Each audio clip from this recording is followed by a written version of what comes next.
నమస్కారం Whitefield news కి స్వాగతం. ముందుగా ముఖ్యాంశాలు. ప్రపంచ ఆదివాసీ దినోత్సవం సందర్భంగా తిరుపతి గిరిజన భవన్ లో ఏర్పాటు చేసిన కార్యక్రమంలో పాల్గొన్న తిరుపతి జిల్లా కలెక్టర్ వెంకటేశ్వర్ మరియు స్థానిక ప్రజా ప్రతినిధులు. తిరుపతి రైల్వే స్టేషన్ లో భక్తులపై ఆటో డ్రైవర్ల దాడిని ఖండిస్తూ హిందూ చైతన్య వేదిక తిరుపతి జిల్లా ఎస్పీకి ఫిర్యాదు. భక్తుల మీద దాడి చేయటం హేయమైన చర్య. ఇది ధర్మం మీద జరిగిన దాడి. ఇక ముందు ఇలాంటి దాష్టికాలు జరగకుండా తగు చర్యలు తీసుకోవాలని డిమాండ్. విద్యాలయాలలో ప్రజాస్వామ్యంను కాపాడాలి. విద్యార్థుల ప్రజాస్వామ్యంను గొంతు నిలిపే ఉత్తర్వులు వెనక్కి తీసుకోకపోతే పోరాటాలు ఉధృతం. హెచ్చరించిన విద్యార్థి సంఘాలు. ప్రతి శనివారం ఉదయం గోవింద నామాలతో మారుమోగుతున్న తిరుపతి పురవీధులు. తిరుపతి క్షేత్రంలో అడుగడుగున భక్తిభావం పెంపొందించాలన్న సంకల్పంతో శనివారం రోజున నగర సంకీర్తన చేస్తున్న భజన మండలి కళాకారులు. వార్తల్లోని వివరాలు. ప్రపంచ ఆదివాసీ దినోత్సవం సందర్భంగా తిరుపతి గిరిజన భవన్ లో ఏర్పాటు చేసిన కార్యక్రమంలో తిరుపతి జిల్లా కలెక్టర్ వెంకటేశ్వర్ మరియు స్థానిక ప్రజా ప్రతినిధులు పాల్గొన్నారు. మనకి గిరిజనులు అనేది ప్రపంచవ్యాప్తంగా ఒక ప్రత్యేకమైనటువంటి భావన ఉంటుంది. గిరిజనులు అంటే భారతదేశమే కాదు, ప్రపంచవ్యాప్తంగా కూడా వాళ్ళందరికీ కూడా ఒక ప్రత్యేకమైన కట్టుబాట్లు, ఆచరణలు, కల్చరు, ట్రెడిషన్ ఇట్లా చాలా ప్రత్యేకంగా ఉంటాయి. అవన్నీ కూడా ముందుగా మీరు ఉన్నటువంటి వాళ్ళందరూ ఇక్కడ ఆలోచించాల్సి ఏంటంటే అదన్నిటికీ మీరందరికీ అవి ప్రత్యేకం. అవి మీరు చదువుకున్న ఉన్నత శిఖరాలకు వెళ్ళినా కూడా అవి మీరు ఎల్లవేళలు మీతో పాటు కూడా తరతరాలు వచ్చే తరానికి కూడా అవన్నీ కూడా ముందుకు తీసుకెళ్లాలనేది మీరు ఎప్పుడు దాన్ని మీ మైండ్లో పెట్టుకోవాలి. ఎందుకంటే మారుతున్న పరిస్థితుల్లో చాలా వేగవంతమైన ప్రపంచంలో అవన్నీ ఇంకా ఈనాటికి కూడా కళ్ళు చెదరకుండా అట్లా ఉన్నాయంటే నిజంగా చాలా గొప్ప విశేషం అని చెప్పాలి. ఈరోజు మనం చూసుకుంటే కేవలం నృత్యాలే కాదు, నృత్యాల్లో కూడా దింసా నృత్యం కానీ, లంబాడ నృత్యం కానీ, బంజారా వాళ్ళ నృత్యం కానీ ఇట్లాగా నృత్యాలు చాలా ఉన్నాయి. వేషాధరణ ఇప్పుడు పాడేరు లాంటి ఏరియాలో చూస్తే వాళ్ళ వేషాధారణ కూడా ఇంకా ఇప్పటికీ అట్లా వచ్చే జనరేషన్స్ కూడా అట్లానే ఉంటున్నారు. కనుక షుగర్ వచ్చినా, బీపీ వచ్చినా, లేదా ఇతర దీర్ఘకాలిక వ్యాధులు వచ్చినా మళ్ళీ గిరిజనులు ఎక్కువగా తినేటువంటి మనకి మిల్లెట్స్ కానీ అవే ఎక్కువ వాళ్ళు ప్రిస్క్రైబ్ చేస్తున్నారు. ఇప్పుడు రాగులు కానీ, అదే పాడేరులో మేము చూసుకుంటే రాజ్మా ఎక్కువ తినేవాళ్ళు, అవి ఈ కాలంలో డాక్టర్లు అవి ప్రిస్క్రైబ్ చేస్తున్నారు. అంటే వాళ్ళకి చాలామంది కూడా వాళ్ళ అలవాట్లు ఏవై ఉన్నాయో అవి సహజ సిద్ధంగా ఉండేవి, ప్రకృతి పరంగా కూడా ఆరోగ్యానికి చాలా మంచిగా ఉండేవి అనేది కూడా చాలామంది సైన్స్ కూడా అది గుర్తిస్తుంది. అప్పుడు బిల్డింగ్ చూశాను, దీని ఎదురుగా ఒక 5-6 లక్షలు ఖర్చు పెట్టి అంత చేసుంటారు. అట్లా కొంచెం డబ్బులతో మీరు గమనించినట్టయితే మొన్న గౌరవ మన విద్యాశాఖ మంత్రివర్యులు లోకేష్ గారు, అదేవిధంగా మన ముఖ్యమంత్రి వర్యులు కూడా దాన్ని పేరుని కొంచెం మార్చుతూ ఇంకా పెద్దదిగా షైనింగ్ స్టార్స్ కార్యక్రమం అనేది చేపట్టడం జరిగింది. దాంట్లో భాగంగానే గౌరవ ఇన్ఛార్జ్ మంత్రివర్యులు కూడా కచ్చపి ఆడిటోరియంలో మొన్న నెలలోనే మనం ఆ కార్యక్రమం కూడా పెద్ద ఎత్తున చేసుకున్నాం. దాంట్లో భాగంగా మనం సుమారుగా ప్రతి ఒక్క మండలం నుంచి అన్ని వర్గాలకు చెందిన వాళ్ళందరికీ కూడా ఒక ఓసీ, ఒక బీసీ, ఒక ఎస్సీ, ఒక ఎస్టీ, ఒక మైనారిటీ ప్రతి మండలం నుంచి కూడా 5గురిని గుర్తించి మనము ఈ షైనింగ్ స్టార్స్ అని ఒక పెట్టి ఈ అవార్డ్స్ని షైనింగ్ స్టార్స్ అవార్డ్స్ కూడా చేయడం జరిగింది. సుమారుగా మన జిల్లాలో కూడా సుమారుగా ప్రతి మండలంకి ఒకరు చొప్పున సుమారుగా 35 మంది గిరిజన పిల్లలందరికీ కూడా షైనింగ్ స్టార్స్ అవార్డులో 20,000 లెక్కన మనము ఆ అవార్డు కూడా అందించడం జరిగింది. ప్రత్యేకమైనటువంటి కార్యక్రమాలు స్కిల్ డెవలప్మెంట్లో మన ఆదివాసులకి చెప్తూ ఇందాక ఒక ఆలోచన వచ్చింది. ఒక సపరేట్ జాబ్ మేళా ఎస్టీలకి పెడితే బాగుంటుందని ఒక ఆలోచన చేయడం జరిగింది. ఖచ్చితంగా ఒక సపరేట్ జాబ్ మేళా కూడా ఏర్పాటు చేసే విధంగా చర్యలు తీసుకుంటామనేది కూడా సభాముఖంగా అందరికీ తెలియజేస్తున్నాం. మనకి తిరుపతి పట్టణం నందు గిరిజన బాలికల రెసిడెన్షియల్ పాఠశాలకు ఇటీవల ప్రభుత్వం భవన నిర్మాణం కొరకు 3.5 కోట్లు అడ్మినిస్ట్రేటివ్ శాంక్షన్ కూడా ఇవ్వడం జరిగిందని అందరికీ తెలియజేస్తున్నాను. విద్యారంగం సమస్యలు నిరంతరం ప్రభుత్వ దృష్టికి తీసుకువెళ్తూ ప్రభుత్వ విద్యారంగ పరిరక్షణకై కార్పొరేట్, ప్రైవేట్ విద్యా సంస్థల ఫీజుల దోపిడీపై ప్రజాస్వామ్యయుతంగా ఆందోళన చేస్తున్న విద్యార్థి సంఘాలపై విద్యాలయాల్లో అడ్డుకునే ప్రభుత్వ ఉత్తర్వులు దుర్మార్గమని తక్షణమే వెనక్కి తీసుకోవాలని తిరుపతి జిల్లాలోని అన్ని విద్యార్థి సంఘాలు డిమాండ్ చేశాయి. శనివారం వేమన విజ్ఞాన కేంద్రంలో అన్ని విద్యార్థి సంఘాల ఆధ్వర్యంలో ఉత్తర్వులు రద్దు చేయాలని రౌండ్ టేబుల్ సమావేశం నిర్వహించడం జరిగింది. ఈ సమావేశానికి ఎస్ఎఫ్ఐ, ఏఐఎస్ఎఫ్ అక్బర్, ప్రవీణ్ అధ్యక్షతన సమావేశంలో ఎస్ఎఫ్ఐ జిల్లా కార్యదర్శి భగత్ రవి, పీడీఎస్ఓ శ్రవంతి, పీడీఎస్యు జిల్లా కార్యదర్శి లోకేష్, ఎన్ఎస్యుఐ రాష్ట్ర కార్యదర్శి మల్లికార్జున, ఐసా రంజిత్, ఎన్ఎల్ఎస్సీ అధ్యక్షుడు సుందర్ నేతలు పాల్గొని మాట్లాడారు. పాఠశాల మరియు ఇంటర్మీడియట్ కమిషనర్ల ఉత్తర్వులు చూస్తే కార్పొరేట్, ప్రైవేట్ విద్యా సంస్థలలో విచ్చలవిడిగా దోపిడీ చేసుకోండి, మీకు అడ్డుపడే విద్యార్థి సంఘాలను మేము అడ్డుకుంటాం అనే విధంగా ఉందని, ప్రభుత్వ విద్యా సంస్థల్లోనూ అనేక రకాల సమస్యలు ఉన్నాయని, వాటిని బయటకు రాకుండా ఉండటానికి కుట్రపూరితంగా ఈ ఉత్తర్వుల సారాంశం ఉందని వారు పేర్కొన్నారు. రాజ్యాంగ హక్కులను కాలరాసే విధంగా ప్రభుత్వ చర్యలు ఉన్నాయని తక్షణమే రద్దు చేయాలని రౌండ్ టేబుల్ సమావేశంలో డిమాండ్ చేశారు. లేని పక్షంలో సోమవారం రోజున విద్యాశాఖ మంత్రి దిష్టిబొమ్మ కాల్చి పోరాటాన్ని ఉధృతం చేస్తామని హెచ్చరించారు. ఈ కార్యక్రమంలో ఏఐఎస్ఎఫ్ నగర కార్యదర్శి విష్ణు, వినయ్, ఎన్ఎస్యుఐ నాయకులు శివ, బాలాజీ కుమార్, యూనివర్సిటీ రాష్ట్ర co convener Ashok Kumar, NLSA ప్రకాష్లు తదితరులు పాల్గొన్నారు. విద్యార్థుల ప్రజాస్వామ్యాన్ని కాలరాసేటువంటి ఉత్తర్వులు వెంటనే రద్దు చేయాలి. కాపాడాలి విద్యాలయాలు విద్యార్థుల ప్రజాస్వామ్యాన్ని కాపాడాలి విద్యాలయాల్లో విద్యార్థుల ప్రజాస్వామ్యాన్ని వర్ధిల్లాలి విద్యార్థి సంఘాల ఐక్యత వర్ధిల్లాలి విద్యార్థి సంఘాల ఐక్యత పోరాడతాం ఉత్తర్వులను రద్దు చేసేంత వరకు తిరుపతి రైల్వే స్టేషన్ లో భక్తులపై ఆటో డ్రైవర్ల దాడిని ఖండిస్తూ హిందూ చైతన్య వేదిక సభ్యులు తిరుపతి జిల్లా ఎస్పీ హర్షవర్ధన్ రాజుకు ఫిర్యాదు చేశారు. భక్తుల మీద దాడి చేయటం హేయమైన చర్య అని, ఇది ధర్మం మీద జరిగిన దాడి అని, ఇక ముందు ఇలాంటి దాష్టికాలు జరగకుండా తగు చర్యలు తీసుకోవాలని డిమాండ్ చేశారు. భక్తుల మీద దాడి చేయటం హేయమైన చర్య అని, ఇది ధర్మం మీద దాడి జరిగినట్టని అన్నారు. ఇక ముందు ఇలాంటి దాష్టికాలు జరగకుండా తగు చర్యలు తీసుకోవాలని హిందూ చైతన్య వేదిక ప్రాంత ప్రముఖ్ వెంకటేష్, జిల్లా కార్యదర్శి కుమారస్వామి, సనాతన ధర్మ పరిరక్షణ సమితి అధ్యక్షుడు చీనేపల్లి కిరణ్ కుమార్, వేణురాయల్, యశ్వంత్, యోగేష్, సురేష్ నాయకులు కోరారు. టీటీడీ అధికారులు, తిరుపతి ఎమ్మెల్యే మరియు అధికారులు దెబ్బతిన్నటువంటి ఆ భక్తులకి బహిరంగ క్షమాపణ తెలియజేయాలని, భక్తులపై దాడి జరగడానికి కారణం వీరి యొక్క నిర్లక్ష్యమే కనుక రైల్వే స్టేషన్ లో బస్ స్టాప్ కి దగ్గరగా ఎటువంటి ఆటో స్టాండ్లు ఉండకూడదని, రైల్వే స్టేషన్ దగ్గర అనధికార ఆటో స్టాండ్లు ఎలా వచ్చాయి, టీటీడీ వారు ఉచిత బస్సును నడిపే సమయాలు, సూచిక బోర్డు ఎక్కడా లేకపోవడం బాధాకరమన్నారు. రైల్వే స్టేషన్ దగ్గర నిత్యం సెక్యూరిటీగా ఉండాల్సిన పోలీసులు కూడా అక్కడ లేకపోవడంతో వారికి దాడి చేయడానికి సమయం కలిసి వచ్చిందన్నారు.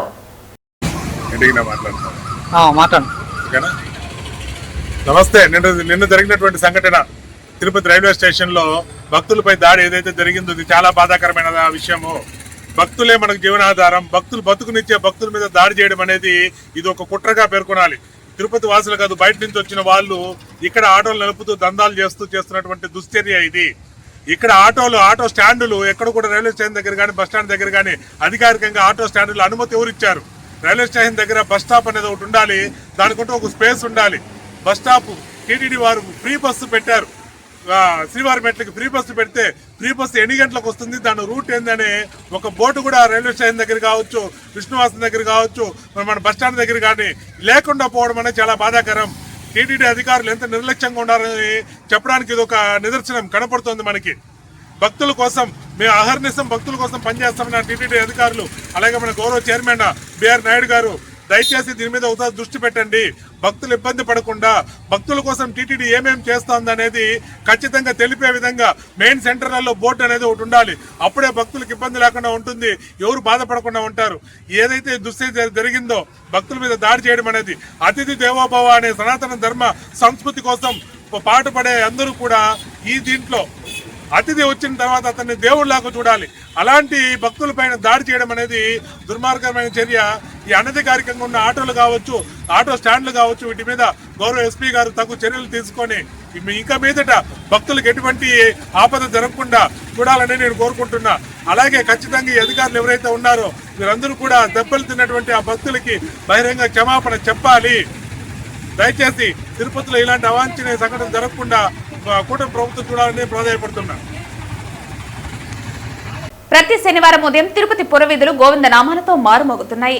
శ్రీ వెంకటేశ్వర స్వామి కొలువైన తిరుపతి క్షేత్రంలో అడుగడుగున భక్తిభావం పెంపొందించాలన్న సంకల్పంతో స్థానిక భజన మండలి కళాకారులు శ్రీవారికి ఎంతో ఇష్టమైన శనివారం రోజున నగర సంకీర్తన చేస్తున్నారు.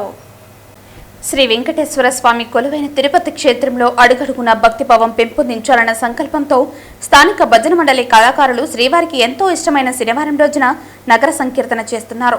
100 మందికి పైగా భజన మండలి కళాకారులు ప్రతి శనివారం ఉదయం 5 గంటలకి సాంప్రదాయ వస్త్రాలతో నుదుటిపైన గోవింద నామాలతో స్థానిక గోవిందరాజస్వామి ఆలయం వద్దకు చేరుకుంటున్నారు. అక్కడి నుంచి మేళతాళాలు మంగళ వాయిద్యాల నడుమ తిరువీధులలో నగర సంకీర్తన చేస్తూ నగరంలో ఆధ్యాత్మిక శోభను తీసుకువస్తున్నారు. నగర సంకీర్తన అనంతరం భక్తులకు అన్నప్రసాదాలు పంపిణీ చేశారు. తదుపరి రాఖీ పౌర్ణమి సందర్భంగా భజన మండలి కళాకారులు ఒకరికి ఒకరు రాఖీ కట్టుకుని స్వీట్లు తినిపించి రాఖీ శుభాకాంక్షలు తెలియజేసుకున్నారు. ఈ కార్యక్రమంలో నగర సంకీర్తన మండలి సభ్యులు గుండాల గోపీనాథ్, వాసుదేవరెడ్డి, రాజశేఖర్ రెడ్డి, మేకల గురవయ్య, నరసింహారెడ్డి తదితరులు పాల్గొన్నారు. సందర్భంగా ప్రతి ఒక్కరికి రాఖీ పౌర్ణమి శుభాకాంక్షలు తెలియజేస్తున్నాము. ఈ రాఖీ పౌర్ణమి అంటే అన్నా చెల్లెళ్ళ బంధానికి, అలాగే నేను నీకు రక్ష, నువ్వు నాకు రక్ష, మనం అందరూ కలిసి దేశానికి రక్షగా ఉండాలి. దాని విశిష్టతే రాఖీ పౌర్ణమి. ఈ రాఖీ పౌర్ణమి రోజు ప్రతి ఒక్కరూ సుఖ సంతోషాలతో ఉండాలని, ఒక చెల్లి, అక్క, అన్న, తమ్ముడు ఈ సోదర భావానికి ఎంతో ప్రాముఖ్యతమైనది రాఖీ పౌర్ణమి. ఈ ఒక చెల్లె మనకి ఏదన్నా ఆపదొస్తే ఒక అన్న ఉన్నారు, ఆయన మనం ఆదుకుంటారు అనే ఉద్దేశంతో ఉంటుంది. ఇదే రాఖీ పౌర్ణమి విశేషము. ప్రతి ఒక్కరూ ఒకరికి ఒకరుగా తోడుగా ఉండి మనం అందరూ దేశానికి రక్షగా ఉండి మన దేశ అభివృద్ధికి మనం అందరూ కీలక పాత్ర వహించాలని ఈ సందర్భంగా ప్రతి ఒక్కరికి రాఖీ పౌర్ణమి శుభాకాంక్షలు. అందరికీ నమస్కారం. ఈ నగర సంకీర్తన తెల్లారి 5 గంటల నుంచి 7 గంటల వరకు జరుగుతుంది. అందరూ వచ్చి బాగా పాల్గొంటున్నారు. కానీ ఇక్కడికి వచ్చిన తర్వాత చాలా బాగుంది. అందరూ వచ్చి పాల్గొంటున్నారు. రాఖీ పండుగ వచ్చింది ఈరోజు. అన్నా చెల్లెలకి మంచి జరుగుతుంది. శుభాకాంక్షలు జరుగుతుంది. అన్ని కీర్తనలో కన్నా హరినామ కీర్తన చాలా గొప్ప విశేషమని గ్రహించి తిరుపతిలో భక్త బృందాలంతా కూడా గత 2 సంవత్సరాలుగా నగర సంకీర్తన కార్యక్రమం ప్రతి శనివారం నాడు నిర్వహించడం జరుగుతోంది. ఈ తిరుపతిలోని భక్త మహాశయులందరూ కూడా ప్రతి ఒక్కరూ కూడా ఉదయాన్నే ప్రతి శనివారం జరిగేటువంటి ఈ నగర సంకీర్తనలో పాడుకొని, అందులో కార్తీక మాసం వస్తుంది. ఇప్పుడు శ్రావణ మాసం, కార్తీక మాసంలో శివుడికైతే శ్రావణ మాసంలో లక్ష్మీదేవికి లక్ష్మీకరమైనటువంటి ఈ శ్రావణ మాసంలో ప్రతి శనివారం వచ్చి ఈ నగర సంకీర్తనలో భక్తులందరూ పాల్గొని ముక్తి మార్గాన్ని పొందవలసిందిగా. వెంకటేశాయ. ఈరోజు రాఖీ పౌర్ణమి మరియు శ్రీ హయగ్రీవ స్వామి జయంతి అన్నమాట. జ్ఞానానందమయం దేవం నిర్మల స్ఫటికాకృతం ఆధారం సర్వ విద్యానాం హయగ్రీవం ఉపాస్మహే. ఈరోజు చాలా ప్రత్యేకమైన రోజు. నగర సంకీర్తన భాగంగా 4 మాడ వీధులు తిరగడం చాలా సంతోషంగా ఉందండి. ఓం నమో వెంకటేశ్వర. ఈరోజు ఈ భజన కార్యక్రమం నమస్తే అండి. ఈరోజు భజన కార్యక్రమంలో పాల్గొన్నందుకు నేను ఎంతో సంతోషిస్తున్నాను. ఈరోజు రాఖీ పౌర్ణమి కదా, అది పవిత్రమైన అన్నా చెల్లెల బంధానికి ప్రతిరూపం. రక్షాబంధం, హ్యాపీ రక్షాబంధం. తిరుపతి తాతయ్యగుంట గంగమ్మను తిరుపతి ఎమ్మెల్యే ఆర్ఎన్ శ్రీనివాసులు శనివారం దర్శించుకున్నారు. ఆలయానికి చేరుకున్న ఎమ్మెల్యేకి ఆలయ ఈవో జయకుమార్ స్వాగతం పలికి దర్శన ఏర్పాట్లు చేశారు. ఆలయానికి చేరుకున్న ఎమ్మెల్యే ఆర్ఎన్కి ఆలయ ఈవో జయకుమార్ స్వాగతం పలికి దర్శన ఏర్పాట్లు చేశారు. ఎమ్మెల్యే అమ్మవారి కుంకుమార్చన సేవలో పాల్గొని మొక్కులు చెల్లించుకున్నారు. దర్శన అనంతరం అర్చకులు వేద ఆశీర్వచనం చేసి అమ్మవారి తీర్థ ప్రసాదాలను అందజేశారు. ఆ తర్వాత ఆలయంలో శ్రావణ పౌర్ణమి సందర్భంగా నిర్వహించిన చండీ హోమంలో ఆయన పాల్గొని గంగమ్మ ఆశీస్సులు అందుకున్నారు. ఎమ్మెల్యే వెంట కూటమి నాయకులు రాజారెడ్డి, మహేష్ యాదవ్ తదితరులు పాల్గొన్నారు. అన్నా చెల్లెళ్లు, అక్క తమ్ముల మధ్య ఉన్న అనుబంధాన్ని, ఆప్యాయతకు, ప్రేమానురాగాలకు ప్రతీక రాఖీ పౌర్ణమి అని తుడా చైర్మన్ డాలసి దివాకర్ రెడ్డి అన్నారు. రాఖీ పౌర్ణమి వేడుకలు తుడా చైర్మన్ డాలసి దివాకర్ రెడ్డి ఇంట్లో ఘనంగా జరిగాయి. తుడా చైర్మన్ డాలసి దివాకర్ రెడ్డికి వారి అక్క చెల్లెళ్లు శోభారాణి, తేజోవతులు రాఖీ కట్టి స్వీట్లు తినిపించి ఆశీర్వదించారు. ఈ సందర్భంగా తుడా చైర్మన్ మాట్లాడుతూ తిరుపతి జిల్లాలోని సోదరి సోదరుడిమలకు మీ సోదరుడిగా హృదయపూర్వక శుభాకాంక్షలు తెలియజేస్తున్నామని అన్నారు. ప్రతి ఇంట్లో అన్న లేక తమ్ముడు తమ తోడబుట్టిన అక్క చెల్లెలకు తాను అండగా ఉంటాననే భరోసా ధైర్యం ఇవ్వాలని సూచించారు. రాఖీ అంటే కేవలం ఓ దారం కాదని అది అక్క తమ్ముడు అన్న చెల్లెల అనుబంధాలకు ఓ భావోద్వేగాల సంకేతమన్నారు. గంగాధర్ నెల్లూరు నియోజకవర్గానికి చెందిన కూటమి నాయకులు శనివారం తుడా చైర్మన్ టీటీడీ బోర్డు సభ్యులు డాలసి దివాకర్ రెడ్డిని ఆయన స్వగృహంలో మర్యాదపూర్వకంగా కలిశారు. ఈ సందర్భంగా వారు దివాకర్ రెడ్డిని ఘనంగా సత్కరించి అభినందనలు తెలియజేశారు. అభివృద్ధిని ఆకాంక్షించే దివాకర్ అన్న కూడా చైర్మన్ గా రావడం తనకు సంతోషంగా ఉందన్నారు. గంగాధర్ నెల్లూరు నియోజకవర్గంలో తుడా పరిధిలో ఉన్న వెదురుకుప్పం, కార్వేటి నగరం మండలాల అభివృద్ధికి తుడా నిధులను వెచ్చించాలని కోరారు. ఈ సందర్భంగా తుడా చైర్మన్ స్పందిస్తూ త్వరలోనే వెదురుకుప్పం, కార్వేటి నగరం మండలాలలో పర్యటించి తుడా నిధులతో కావలసిన మౌలిక వస్తువుల కల్పనకు శ్రీకారం చుడతామని హామీ ఇచ్చారు. ఈ సందర్భంగా వారు తుడా చైర్మన్ కు కృతజ్ఞతలు తెలియజేశారు. తిరుమల శ్రీవారి ఆలయంలో శనివారం శ్రావణ పౌర్ణమి సందర్భంగా శ్రావణ ఉపకర్మ నూతన యజ్ఞోపవిత ధారణ కార్యక్రమాన్ని వైభవంగా నిర్వహించారు. ఇందులో భాగంగా ఉదయం 6 గంటలకు శ్రీ కృష్ణస్వామి వారిని శ్రీ భూ వరాహస్వామి వారి ఆలయానికి ఊరేగింపుగా తీసుకొచ్చి స్నాపన తిరుమంజనం నిర్వహించారు. ఇందులో పాలు, పెరుగు, తేనె, కొబ్బరి నీళ్లు, పసుపు, చందనములతో అర్చకులు అభిషేకించారు. అనంతరం స్వామివారికి నూతన యజ్ఞోపవీతాన్ని సమర్పించి ఆస్థానం నిర్వహించారు. అటు తర్వాత శ్రీకృష్ణ స్వామివారు ఊరేగింపుగా శ్రీవారి ఆలయానికి తిరిగి చేరుకున్నారు. ఈ కార్యక్రమంలో పారు పత్తేదార్ శ్రీ హేమంతగిరి, అర్చకులు, ఇతర ఆలయ సిబ్బంది పాల్గొన్నారు. ధర్మస్థలి ట్రస్టుపై సిపిఐ జాతీయ కార్యదర్శి నారాయణ సంచలన వ్యాఖ్యలు చేశారు. కర్ణాటకలోని ధర్మస్థలి ట్రస్టులో 500 మంది అమ్మాయిలను రేప్ చేసి హత్య చేశారని ఆరోపించారు. మృతదేహాలను అదే ట్రస్టులో పూడ్చిపెట్టేశారని ధ్వజమెత్తారు. తిరుమల శ్రీవారిని సిపిఐ జాతీయ కార్యదర్శి నారాయణ శనివారం దర్శించుకున్నారు. ఈ సందర్భంగా సిపిఐ జాతీయ కార్యదర్శి నారాయణ మీడియాతో మాట్లాడారు. టీటీడీ చాలా అద్భుతంగా నిర్వహణ చేస్తోందని ప్రశంసించారు. దేశంలోనే టీటీడీ బోర్డు మొదటి స్థానంలో ఉందని, భక్తులు అధిక సంఖ్యలో వస్తున్నారని, అదే తరహాలో ఆదాయం ఉంటుందన్నారు. గతంలో కంటే భక్తులకు మెరుగైన సేవలు అందిస్తున్నారని సిపిఐ జాతీయ కార్యదర్శి నారాయణ తెలిపారు. కర్ణాటకలోని ధర్మస్థలి ట్రస్టుపై సిపిఐ జాతీయ కార్యదర్శి నారాయణ సంచలన వ్యాఖ్యలు చేశారు. ఈ ధర్మస్థలి ట్రస్టు ఒకే కుటుంబం చేతిలో ఉందని ఆరోపించారు. ధర్మస్థలి ట్రస్టుకు ఏడాదికి 100 కోట్ల ఆదాయం వస్తుందని నారాయణ ఆరోపించారు. ఆ ట్రస్టు చైర్మన్ ను బీజేపీ రాజ్యసభకు ఎంపిక చేసిందని సిపిఐ జాతీయ కార్యదర్శి నారాయణ ఆరోపించారు. 500 అమ్మాయిలను రేప్ చేసి అదే ట్రస్ట్ ఆవరణలో పూడ్చిపెట్టేశారంటూ సంచలన వ్యాఖ్యలు చేశారు. ఈ అంశాన్ని ఓ స్కావెంజర్స్ బయటపెట్టారని, ప్రజలతో కలిసి ఆందోళనకు చేపట్టారని సిపిఐ జాతీయ కార్యదర్శి నారాయణ అన్నారు. దాదాపు 35 సంవత్సరాలుగా సిపిఐ కార్యాలయంలో ఆఫీస్ సెక్రటరీగా పనిచేసేటువంటి గోవింద్ వాళ్ళ కూతురు పెళ్లి ఇక్కడే జరిగింది. నాకు వాళ్ళ కుటుంబం సమేతంగా తెలుసు, పిల్లలతో సహా. దానికని వచ్చాను. ఇప్పుడు ఇక్కడ లోకల్గా అట్లా తిరుగుదామని వచ్చాను. నేనైతే ఇంకా గుడికి పోలేదు. ఎందుకు వెళ్తే ఇంత గుడికి పోలేదు కదా, లోటుగా వచ్చాను. ఇది ఒకటి గుర్తుపెట్టుకోవాలా, మన దేశంలో దేవస్థానానికి సంబంధించిన ట్రస్ట్ టీటీడీ బోర్డు నెంబర్ 1 బ్రహ్మాండంగా పిలిగ్రిమ్స్ బాగా వస్తున్నారు, ఆదాయం వస్తుంది, సౌకర్యాలు కూడా బాగానే చేస్తున్నారు. ఒకసారి ఎక్కువ సేపు కొంచెం ఇబ్బంది వస్తుంది కానీ ఉత్తరపెట్టారు. అయితే నేను ఈ మధ్య కర్ణాటక వెళ్ళాను. కర్ణాటక ధర్మస్థలి అది ఒక పెద్ద ట్రస్ట్. అది కూడా దాదాపు 60-70 ఏళ్ళుగా ట్రస్ట్ ఉంది. ఒక కుటుంబం చేతిలో ఉంది ఆ ట్రస్ట్. వాళ్ళు కూడా సంవత్సరానికి 100 కోట్ల రూపాయలు ఆదాయం వస్తుంది, 10,000 కోట్ల రూపాయలు డిపాజిట్స్ ఉన్నాయి. అలాంటి ట్రస్ట్, ఆ ట్రస్టీకి చైర్మన్ ఉన్న అతన్ని బీజేపీ వాళ్ళు ఎంపీగా కూడా నామినేట్ చేయించారు రాజ్యసభలో. కానీ ఆ ట్రస్ట్లో 1980 నుంచి ఇప్పుడు దాకా చేస్తే 500 మంది అమ్మాయిల్ని రేప్ చేసి చంపేశారు, ఆడే పూర్తి చేశారు. ఒక స్కావెంజర్ బయట పెట్టాడు. అంతా కలిసి ఆందోళన చేస్తే అది కాంగ్రెస్ గవర్నమెంట్ కాబట్టి సిట్ వేసింది. అది బీజేపీ గవర్నమెంట్ చేసేది కాదు. సిట్ వేస్తే వాళ్ళు అన్ని రకాలు బయటపడ్డాయి.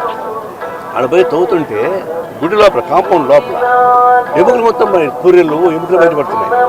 అదే శ్మశాన వాటికా లేకపోతే పవిత్ర దేవస్థానమా? పవిత్ర దేవస్థానంలో పూరీలు ఎముకలు బయటపడుతుంటే మొత్తం తీస్తే దాదాపు 500 మంది రేపు చేయబడ్డారు, చంపబడ్డారు, చేశారు. 1980లో ఒక సిపిఎం మొత్తం లోకల్ బోర్డు పోటీ చేశాడు. ట్రస్ట్ బోర్డు సంబంధం లేకుండా లోకల్ బోర్డు పోటీ చేయడానికి వీల్లేదు. ఆ సిపిఎం మాత్రం నేను పోటీ చేయడానికి వీల్లేదు అన్నారు. అంటే అతను ఒప్పుకోలేదు, నేను పోటీ చేస్తాను. 5వ రోజు వాళ్ళ కూతురు 17 ఏళ్ళ వయసు కూతురు రేపు చేసి చంపేశారు. అప్పుడు వరుస పెట్టి చూస్తుంటే ఆ ట్రస్ట్లో ఉన్నటువంటి అనేక దుర్మార్గులు ట్రస్ట్ బోర్డు పేరు చెప్పారు. ఆ పెద్ద ఆయన మనవాళ్ళు తమ్ముడు కొడుకులు వాళ్ళది ఇదే పని చేస్తున్నారు. ఇప్పుడు సీట్ వేశారు, దానికోసం మేము మాట ఏంటంటే పవిత్ర దేవస్థానం తిరుమల పైన ఇంతమంది జనం వస్తుంటారు. ఎప్పుడు అట్లా జరిగినాయా? ఎప్పుడు జరగలేదు. కానీ ఆడ జరుగుతున్నాయి. వెంటనే ఎండోర్మెంట్ బోర్డు దాన్ని హ్యాండ్ ఓవర్ చేసుకోవాలి. ఆ ట్రస్ట్ వాళ్ళకి ఇవ్వకూడదు, దాన్ని హ్యాండ్ ఓవర్ చేసుకోవాలి. ట్రస్ట్ బోర్డు సభ్యులు అంతమంది అరెస్ట్ చేసి లోపల పడేయాలి. సిట్టు ఎంక్వైరీ జరుగుతా ఉంది, ఎప్పుడో వస్తాయి. ఫస్ట్ వాళ్ళు ఎంక్వైరీ చేసి లోపల పడేయాలా? ఎంక్వైరీ చేయాల్సిన పనిలా. ట్రస్ట్ బోర్డు వాళ్ళని తీసుకెళ్ళి లోపల పడేయాలా? తర్వాత ఎంక్వైరీ జరుగుతుంది. 400-500 మంది అమ్మాయిల్ని నాశనం చేసేటువంటి దుర్మార్గులు ట్రస్ట్ బోర్డు ఉండాలన్నా? ఇట్లాంటి పవిత్ర దేవస్థానానికి ఎంత అన్యాయం వస్తుంది, అవమానం జరుగుతుంది. అందువల్ల ఈ తిరుమల తిరుపతి వెంకటేశ్వర స్వామి సాక్షిగా నేను డిమాండ్ చేసేది ప్రభుత్వాన్ని, ఏమాత్రం కామన్ సెన్స్ ఉంటే ఫస్ట్ వాళ్ళని అరెస్ట్ చేయండి, దాని ఎండోర్మెంట్ బోర్డుకి అరెస్ట్ హ్యాండ్ ఓవర్ చేయమని కోరుతా ఉన్నాను. తిరుమల శ్రీవారిని మాజీ మంత్రి రోజా దర్శించుకున్నారు. శనివారం ఉదయం వీఐపీ విరామ సమయంలో కుటుంబ సభ్యులతో కలిసి స్వామివారిని దర్శించుకుని మొక్కులు చెల్లించుకున్నారు. వైసీపీ ఎమ్మెల్సీ వరదు కళ్యాణితో కలిసి తిరుమల శ్రీవారిని మాజీ మంత్రి రోజా దర్శించుకున్నారు. దర్శనానంతరం రంగనాయకుల మండపంలో వేద పండితులు వేద ఆశీర్వచనం అందించగా ఆలయ అధికారులు పట్టు వస్త్రంతో సత్కరించి స్వామివారి తీర్థ ప్రసాదాలను అందజేశారు. అనంతరం ఆలయం వెలుపల మీడియాతో మాట్లాడుతూ శ్రావణ మాసం శనివారం శ్రవణ నక్షత్రం స్వామివారి జన్మ నక్షత్రం రోజు శ్రీవారిని దర్శించుకోవటం చాలా ఆనందంగా ఉందన్నారు. శ్రీవారి ఆశీస్సులు తమ కుటుంబానికి రాష్ట్ర ప్రజలకు మెండుగా ఉండాలని కోరుకున్నట్లు ఆర్కే రోజా తెలిపారు. శ్రావణ మాసం శనివారం శ్రవణ నక్షత్రం స్వామివారి జన్మ నక్షత్రం. సో ఈరోజు దర్శన భాగ్యం కలగటం మా అదృష్టంగా భావిస్తున్నాము. స్వామివారి ఆశీస్సులు మా కుటుంబానికి రాష్ట్రంలో ఉన్న అందరికీ మరి ఎప్పుడు చల్లగా చూడాలి, ఆయుర ఆరోగ్యాలను ప్రసాదించాలి, సుఖ సంతోషాలతో ఉండేలాగా అందరినీ ఆశీర్వదించాలని మనస్ఫూర్తిగా కోరుకుంటున్నాను. శనివారం ఉదయం వీఐపీ విరామ సమయంలో తిరుమల శ్రీవారిని మంత్రి డోలా బాల వీరాంజనేయ స్వామి దర్శించుకుని మొక్కులు చెల్లించుకున్నారు. ఈరోజు దేవదేవుని దర్శనం చేసుకోవడం జరిగింది. ముఖ్యమంత్రి గారికి, రాష్ట్ర ప్రభుత్వానికి ఈ అభివృద్ధి చేసేందుకు, సంక్షేమాన్ని అందించేందుకు ఎటువంటి ఇబ్బందులు లేకుండా ముఖ్యమంత్రి గారి సంకల్పమైనటువంటి సర్వాంతర సాధన P4ని విజయవంతం చేసే విధంగా చేయాలని చెప్పేసి మనస్ఫూర్తిగా ప్రార్థించాను. అదేవిధంగా నా శాఖలకు సంబంధించినటువంటి సంక్షేమం, అభివృద్ధి విషయంలో కూడా నిధులు ఎటువంటి ఇబ్బందులు లేకుండా పూర్తిగా అభివృద్ధి చేసే విధంగా దేవుని ఆశీస్సులు కోరుతున్నానండి. ఎన్డీఏ ప్రభుత్వం వచ్చిన తర్వాత సంక్షేమ రంగంలో పెద్దపీట వేసిందండి. అది ఎస్సీ వెల్ఫేర్ కావచ్చు, ఎస్టీ వెల్ఫేర్ కావచ్చు, బీసీ మైనార్టీ వెల్ఫేర్ కావచ్చు. ఎప్పుడూ లేని విధంగా సోషల్ వెల్ఫేర్ డిపార్ట్మెంట్లో దాదాపుగా 310 కోట్ల రూపాయలని అభివృద్ధికి మేము ఇచ్చడం జరిగింది. 100 కోట్లతో కొత్త భవనాలు, కొత్త హాస్టల్ నిర్మాణం, 58 కోట్ల రూపాయలతోటి టాయిలెట్లకే కేటాయించిన స్వచ్ఛాంధ్ర కార్పొరేషన్ నుంచి 143 కోట్ల రూపాయలతోటి హాస్టల్స్, రెసిడెన్స్ స్కూల్ రిపేర్లకి కేటాయించడం జరిగింది. ఇంత పెద్ద మొత్తంలో గతంలో ఎవరూ చేయలేదు. కాకపోతే ఈ మధ్య కొంతమంది రాజకీయాలు చేయాలని చూస్తున్నారు. వాటిలో ముఖ్యంగా ఈరోజు నేల మీద పడుకొని ఉన్నారు, ఇక్కడ ఇవ్వలేమంటున్నారు. 5 సంవత్సరాల్లో వాళ్ళు ఏం చేశారో ఆ వారసత్వంగా వచ్చినటువంటి దాన్ని పూర్తి చేసుకుంటూ, భర్తీ చేసుకుంటూ అభివృద్ధికి సంక్షేమం వెనకెళ్తున్నాం. 1 సంవత్సరంలో అద్భుతాలు సాధించామని నేను చెప్పలేను, కానీ గతంలో కన్నా, గత పాలన కన్నా మెరుగుపరిచామనే విషయాన్ని నేను తెలియజేసుకుంటూ ఇంకా పనులు జరుగుతూ ఉన్నాయి. ఫేజ్డ్ మేనర్లో మేము నిర్మాణాలు కూడా చేపట్టి మార్పు చేసుకొచ్చే విధంగా మేము ముందుకెళ్తున్నామండి.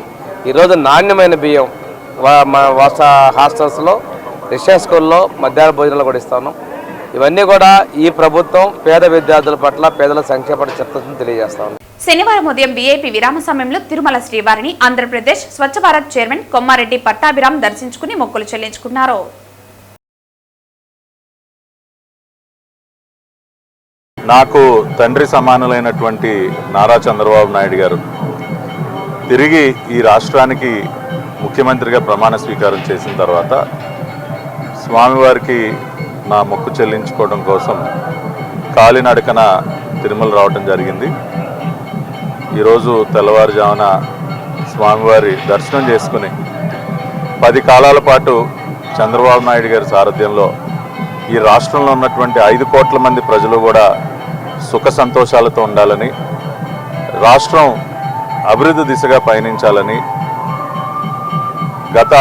గత పాలకుల దీనిలో నుంచి కూడా బయటకు వచ్చి ఈ రోజున మళ్ళీ సుభిక్షంగా ఈ రాష్ట్రం అన్ని రకాలుగా కూడా అభివృద్ధి పదంలో ముందుకు పయనించి ఉద్యోగ ఉపాధి అవకాశాలు పెంపొంది అన్ని సంక్షేమ ఫలాలు కూడా ప్రతి ఒక్కరికి అందే విధంగా అందించే శక్తిని ఈ రాష్ట్ర ముఖ్యమంత్రి చంద్రబాబు నాయుడు గారికి, ఉప ముఖ్యమంత్రి పవన్ కళ్యాణ్ గారికి, అదేవిధంగా దేశ ప్రధాని నరేంద్ర మోడీ గారికి ఆ భగవంతుని ఆశీస్సులతో ఆ శక్తి సామర్థ్యాలు కలిగించాలని ప్రార్థించడం జరిగింది. అదేవిధంగా స్వచ్ఛాంధ్ర కార్పొరేషన్ చైర్మన్గా నేను చేపట్టినటువంటి ఈ కార్యక్రమాలన్నీ కూడా రాష్ట్రాన్ని చెత్తరహిత రాష్ట్రంగా స్వచ్ఛమైనటువంటి స్వచ్ఛాంధ్ర స్వర్ణాంధ్ర లక్ష్యంగా ఏదైతే మేము అనేక పనులను ప్రారంభించామో వాటన్నిటికీ కూడా స్వామివారు ఆశీస్సులు లభించే విధంగా వారిని ప్రార్థించడం జరిగింది.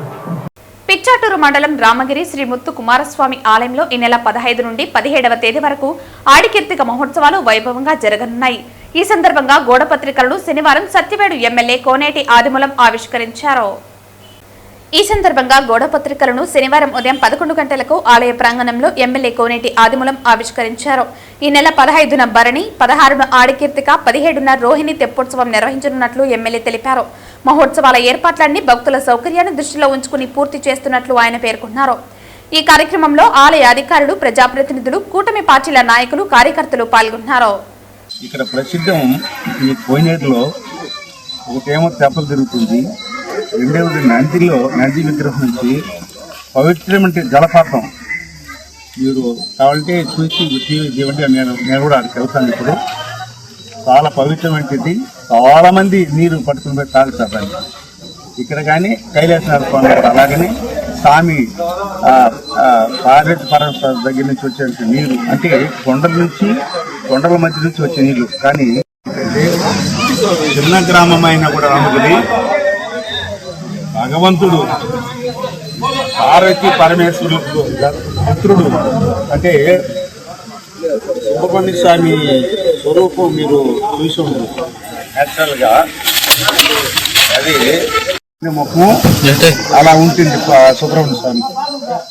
అంత అద్భుతమైనటువంటి కళ ఒక సుబ్రహ్మణ్య స్వామి మాత్రమే ఉంటుంది. పార్వతి దేవికి ఎలా ఉంటుందో అలా ఉంటుంది. ఈ వాల్ పోస్ట్ చూడండి, ఇది చిన్నదైన వాల్ పోస్ట్ ఎలా ఉంది చూడండి, ఎంత అద్భుతం చేశారో. రకరకాలైనటువంటి దేవుళ్ళకి ఎంత రకరకాలు ఉంటుంది, కానీ సుబ్రహ్మణ్య స్వామికి మాత్రం చాలా ప్లేస్ మాత్రం ఇక్కడ కాదు, మీరు పెన్షన్కి వెళ్ళినా కూడా చూడండి ఎలా అద్భుతంగా ఉంటుందో, ఇందులో ఎలా ప్రింట్ అయిందో చాలా అద్భుతంగా ఉంది. నిజం కూడా వారికి నేను చిన్నప్పుడు చదువుకునేటప్పుడు కూడా కావుళ్ళు తీస్తారు. లక్షలాది మంది దేవుడి గురించి చూడలేకపోయినా ఆ రోజు పవిత్రమైనటువంటి జనం, పవిత్రమైన భక్తి ఉన్నటువంటి చాలా మంది వస్తారు. వాళ్ళ యొక్క ప్రతిష్ట మన పైన తగిలితేనే అది ధన్యులు అవుతారు. అందుకనే ఆ రోజు లక్షలాది మంది పోతారు. శ్రావణ పౌర్ణమి ఆధ్యాత్మికతతో భక్తి భావంతో నిండిన పుణ్యదినం. ఈ పవిత్ర రోజు సత్యవేడులో అమ్మవారు కొలువుదీరారు. కృష్ణయ్య శెట్టి వీధిలోని జక్కుల జగదీశ్వరయ్య నివాసం భక్తులు నిండిన క్షేత్రంగా మారింది. జంధ్యాల పౌర్ణమి సందర్భంగా దేవాంగులు సాంప్రదాయబద్ధంగా జంధ్యాలు మార్చుకున్నారు. సత్యవేడు దేవాంగ సంఘం ఆధ్వర్యంలో జరిగిన ఈ మహోత్సవం భక్తుల హృదయాలను కట్టిపడేసింది.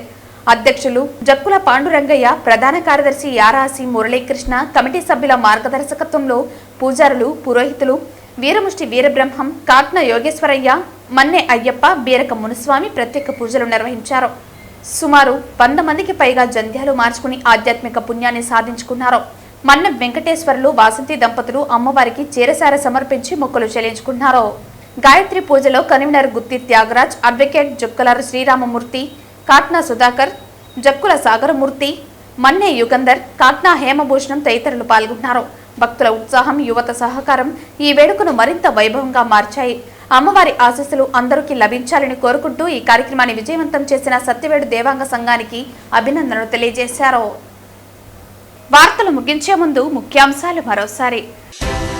ప్రపంచ ఆదివాసీ దినోత్సవం సందర్భంగా తిరుపతి గిరిజన భవన్లో ఏర్పాటు చేసిన కార్యక్రమంలో పాల్గొన్న తిరుపతి జిల్లా కలెక్టర్ వెంకటేశ్వర్ మరియు స్థానిక ప్రజాప్రతినిధులు. తిరుపతి రైల్వే స్టేషన్లో భక్తులపై ఆటో డ్రైవర్ల దాడిని ఖండిస్తూ హిందూ చైతన్య వేదిక తిరుపతి జిల్లా ఎస్పీకి ఫిర్యాదు.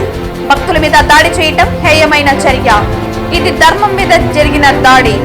ఇక ముందు ఇలాంటి దాష్టికాలు జరగకుండా తగు చర్యలు తీసుకోవాలని డిమాండ్. విద్యాలయాలలో ప్రజాస్వామ్యంను కాపాడాలి. విద్యార్థుల ప్రజాస్వామ్యంను గొంతు నిలిపే ఉత్తర్వులు వెనక్కి తీసుకోకపోతే పోరాటాలు ఉధృతం. హెచ్చరించిన విద్యార్థి సంఘాలు. ప్రతి శనివారం ఉదయం గోవింద నామాలతో మారుమోగుతున్న తిరుపతి పురవీధులు.